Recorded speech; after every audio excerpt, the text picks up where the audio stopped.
शंकर से करें। हे बाबा, हे देवादिदेव महादेव, त्रिकालदर्शी, कैलाशी, अविनाशी, हे शिव, आप जब शमशान से चले थे तो भस्म रमाकर, जटा जूट पहनकर, जटा रखकर, मृगछाला बांधकर, संपूर्ण भस्म आदि को लपेट कर आप मेरे दरवाजे तक आए। हे भोलेनाथ, हे शंभु, हे त्रिकालदर्शी, हे कैलाशी, केवल आपसे इतना सा पूछना चाहती हूं। मेरे बाबा, जब मेरे दरवाजे पर आप आ गए, गले में सर्प लटक रहे हैं, मुंडों की माला पहने हुए हो, मृगछाला पहने हुए हो, बाबा, मेरी माँ मैनावती आपका स्वरूप देखकर चक्कर खाके जमीन पर गिर गई।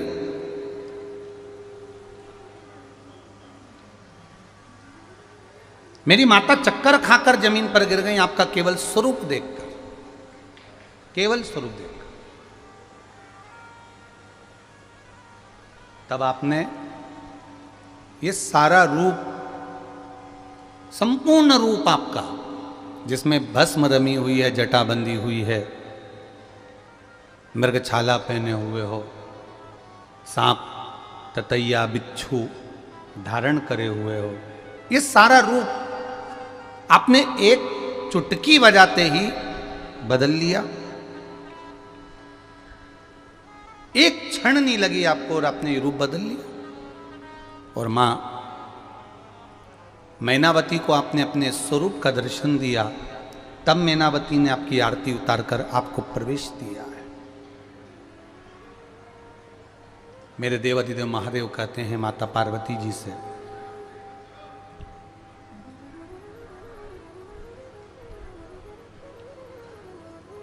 आपकी माता मैनावती मुझको देखकर भय खा रही थी, पर सत्यता सुनो पार्वती, दुनिया का संपूर्ण विश्व का व्यक्ति मुझे संहार का देव मानता है। आप अगर अपने YouTube पर सर्च करेंगे, फेसबुक पर सर्च करेंगे कि शंकर कौन है, तो लोग कहेंगे संहार का देव, संहार करने वाला देव। पर भगवान देवादिदेव माता पार्वती जी से कर रहे हैं, दुनिया मुझे संहार का देव मानती है पार्वती, पर सुन पार्वती, मैं तुझसे आज विवाह पाणीकरण के अवसर पर एक बात कहता हूं कि संहार नहीं, संवारने का देव पार्वती, तेरा पति देव संवारने वाला है, संहार करने वाला नहीं। दुनिया रंग बदलती है, सारी दुनिया रंग बदलती है, केवल एक मेरा देवादिदेव महादेव एक ऐसा है जो वक्त बदल कर रख देता है।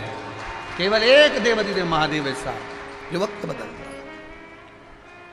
अकाल मृत्यु वो मरे जो काम करे चंडाल का, काल उसका क्या बिगाड़े जो भक्त हो महाकाल का। पार्वती, शिवलिंग की साक्षी में बैठने पर तू मेरे सम्मुख में बैठी पार्वती, और तूने पार्थिव शिवलिंग का निर्माण करा, पूजन करा, अर्चना करी, आराधना करी। केवल एक शिवलिंग की पूजन करने वाला केवल शंकर की पूजन नहीं करता है पार्वती। शिवलिंग की पूजन करने वाला 33 कोटि देवी देवताओं का स्मरण एक शिवलिंग पूजन में कर लेता है। शंकर भगवान के मस्तक पर अपन ये हाथ में जो चंदन लेते हैं, जब चंदन अपन भगवान देवादिदेव महादेव को त्रिपुंड लगाते हैं, कभी लगाया आप लोगों ने? लगाया? तो ये देवादिदेव महादेव को जब अपन त्रिपुंड लगाते हैं तो इस त्रिपुंड में 27 देवी देवताओं का निवास होता है। कितने देवी देवता होते हैं? 27। प्रथम रेखा में 9, दूसरी रेखा में 9 और तीसरी रेखा में 9। जो शिवजी के मस्तक पर प्रथम रेखा होती है, सबसे पहली रेखा, उसमें 9 देवियों का निवास होता है। पार्वती, मेरे मस्तक पर जब दूसरी रेखा कोई खींचता है तो उसमें 9 ग्रह का निवास होता है। और सुनो पार्वती, जब मेरे मस्तक पर कोई तीसरी रेखा खींचता है तो रेखा वो लगाता है और उसके घर में 9 निधि में प्रदान कर देता हूं। शिवजी पर पार्वती जी से भगवान देवादिदेव महादेव कर रहे हैं, पार्वती तूने शिवलिंग का निर्माण करा, पूजन करी, अर्चना करी, हरतालिका व्रत करा, आराधना करी, व्रत करा, साधना करी, अन्न छोड़ दिया, फल छोड़ दिया, पत्ती खाना छोड़ दिया, बेलपत्र छोड़ दिया तूने खाना। और पार्वती अपनी नासिका के 2 श्वास से श्वास लेती थी, उसमें से 1 से लेना छोड़ दिया। इससे तुझे महादेव नहीं मिला है पार्वती। भूलवश तेरी सखी ने चंदन लाकर रखा और उस चंदन को तूने एक एक लगाना प्रारंभ करा जब मुझे पार्थिव शिवलिंग पर। बस पार्वती, जैसे जैसे चंदन की एक लाइन, दूसरी लाइन और तीसरी लाइन खींचना प्रारंभ होती है, जैसे नीचे से लाइन ऊपर की ओर बढ़ती है, उसी तरह मैं भी संसार के जीव को उन्नति की ओर बढ़ाना प्रारंभ कर देता हूं। प्रथम रेखा में शंकर भगवान कहते हैं 9 देवियों का निवास होता है। त्रिपुंड की दूसरी रेखा में देवादिदेव महादेव कहते हैं 9 ग्रह का निवास होता है। और त्रिपुंड की तीसरी रेखा में 9 निधि का निवास होता है। और ये 9 निधि शिवजी कहते हैं मैं त्रिपुंड लगाने वाले को अपने आप प्रदान कर देता हूं। कोई देता नहीं, मैं स्वयं दे देता हूं।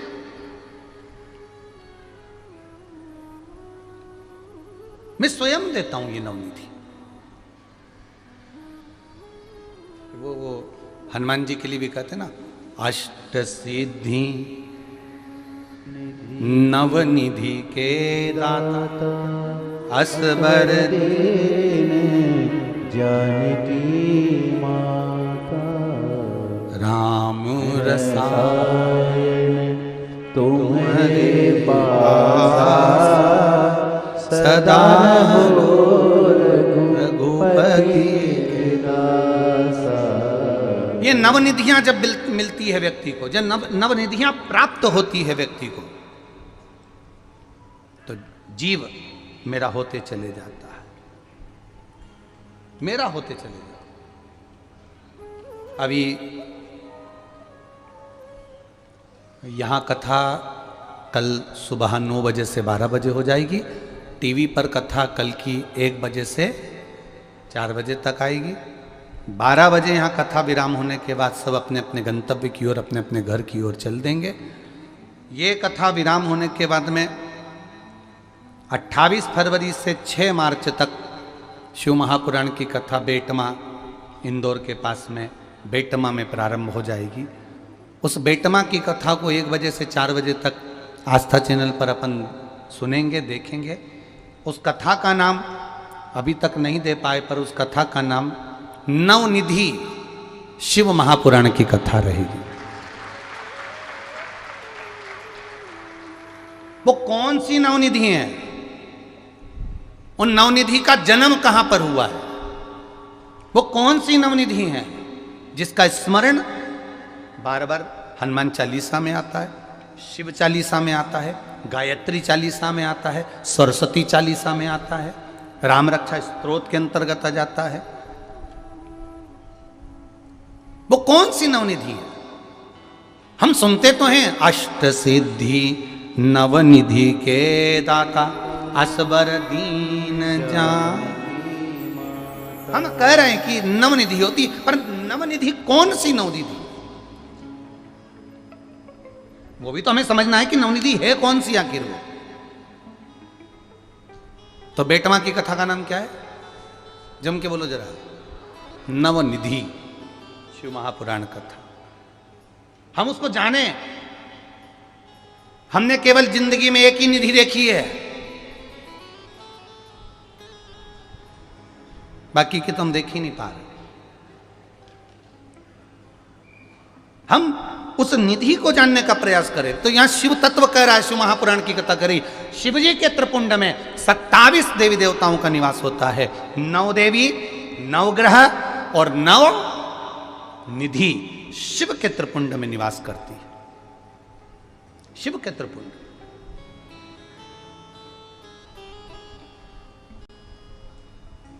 महाराज, आज फुलेरा दूज है।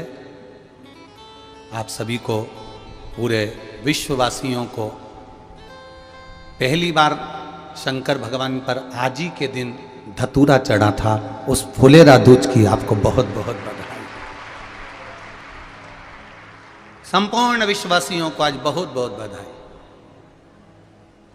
ये फुलेरा दूज का दिन वही दिन है जिस दिन देवादिदेव महादेव ने एक साधारण से कांटों से भरे जीवन को, ये धतूरा जिसने दिया था, वो धतूरा जब देता है तो कांटों से भरे जीवन को मेरा महादेव अपने आप समाप्त कर देता है। ये वो फुलेरा दूज है, शिव तत्व।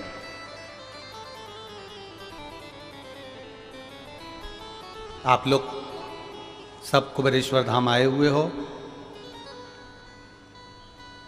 श्री शिवाय नमस्तुभ्यम तो आप बोल ही रहे हो। साथ में प्रयास करना कि जो जाने वाले हैं वो जाएंगे, जो रुके हुए हैं वो रात्रि के समय 5-10 मिनट बैठकर भगवान शंकर के मूल मंत्र का जाप करते हुए या कोई भजन कीर्तन करते हुए 15 मिनट 20 मिनट का समय निकालकर भगवत कीर्तन अवश्य करें। फुलेरा दूज के दिन हम धतूरा नहीं दे पाए बाबा आपको, हम धतूरा नहीं चढ़ा पाए आपको, पर बाबा हमारे जीवन में भी बहुत सारे कांटे भरे हुए हैं। इन कांटों को आप स्वीकार कर कर हमारे जीवन की राह को एक निर्मल कर दीजिए, साफ कर दीजिए।